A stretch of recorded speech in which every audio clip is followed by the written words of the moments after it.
मोदी 3.0 का पहला आम बजट वित्त मंत्री निर्मला सीतारमण ने संसद में पेश किया। वित्त मंत्री के तौर पर उनका ये लगातार 7वां बजट है। बजट में अलग अलग सेक्टरों के लिए कई घोषणाएं की गई है, लेकिन आम आदमी की जेब पर किस चीज का बोझ बढ़ा है और किस ऐलान में उन्हें राहत दिलाई है, चलिए आपको इस वीडियो में बताते हैं। नमस्ते, मैं हूं अदिति शाह और आप देख रहे हैं न्यूज नेशन डिजिटल। बजट में क्या सस्ता और क्या महंगा हुआ है, चलिए ये जानते हैं। मोदी 3.0 का पहला बजट संसद में पेश किया गया। वित्त मंत्री निर्मला सीतारमण ने अपने बजट भाषण की शुरुआत करते हुए कहा कि प्रधानमंत्री मोदी के नेतृत्व में लगातार तीसरी बार देश में सरकार बनाना ऐतिहासिक है। देश की जनता ने सरकार पर भरोसा दिखाया है। वैश्विक हालात का महंगाई पर असर पड़ा है, लेकिन भारत में महंगाई कंट्रोल में है और ये 4% के दायरे में है। निर्मला सीतारमण ने कहा कि अंतरिम बजट में हमने गरीब, महिलाएं, युवा और अन्नदाता पर फोकस किया। उन्होंने कहा कि भारतीय अर्थव्यवस्था लगातार चमक रही है। पूर्ण बजट भी इस पर केंद्रित है। हमारा कृषि क्षेत्र में उत्पादन बढ़ाने पर जोर है। विकसित भारत के लिए ये पहली प्राथमिकता है। उन्होंने सरकार की 9 प्राथमिकताओं को गिनवाया। इनमें एग्रीकल्चरल सेक्टर के साथ शहरी विकास, रोजगार और स्किल डेवलपमेंट, कृषि रिसर्च, ऊर्जा सुरक्षा, इनोवेशन रिसर्च और ग्रोथ, अगली पीढ़ी में सुधार शामिल है।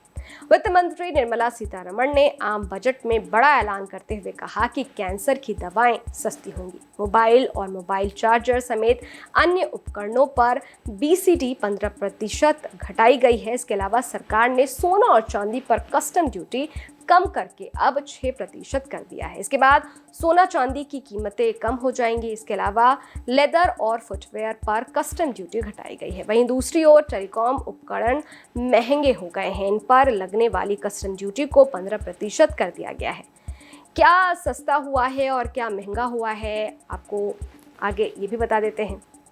सोना चांदी सस्ता हो गया है। प्लैटिनम पर कस्टम ड्यूटी घटाई गई है। जैसे कि हमने आपको पहले बताया, कैंसर की दवाएं, मोबाइल चार्जर सस्ते हुए हैं। मछली का भोजन, चमड़े से बनी वस्तुएं।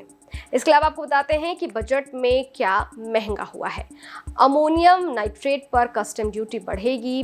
PVC पर इंपोर्ट घटाने के लिए 10 से 25% की बढ़ोतरी की गई है।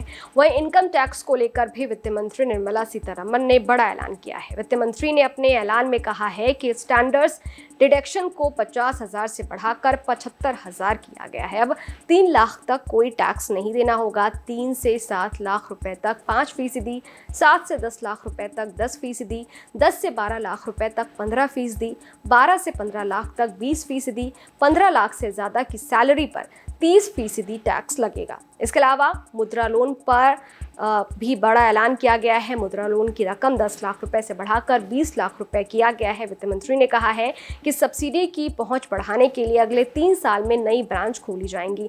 इनमें से 24 ब्रांच इसी साल खोली जाएंगी। 50 multi products food unit setup के लिए मदद देंगे। फूड सेफ्टी लैब खोलने के लिए MSME को मदद दी जाएगी। ई-कॉमर्स एक्सपोर्ट को बढ़ावा देने के लिए प्राइवेट सेक्टर के साथ मिलकर स्कीम लाई जाएगी। सरकार इंटर्नशिप के लिए 500 टॉप कंपनियों में 5 करोड़ युवाओं को इंटर्नशिप देने का प्रावधान करेगी। ये वीडियो आपको कैसा लगा? इस वीडियो पर आपकी क्या राय है, कमेंट बॉक्स में जरूर बताइएगा। देश और दुनिया के तमाम खबरों के लिए देखते रहिए न्यूज नेशन डिजिटल, मेरे यानी अदिति शाह के साथ। शुक्रिया। न्यूज नेशन अब व्हाट्सएप पर खबरों की ताजा अपडेट के लिए न्यूज नेशन के इस QR कोड को स्कैन करें।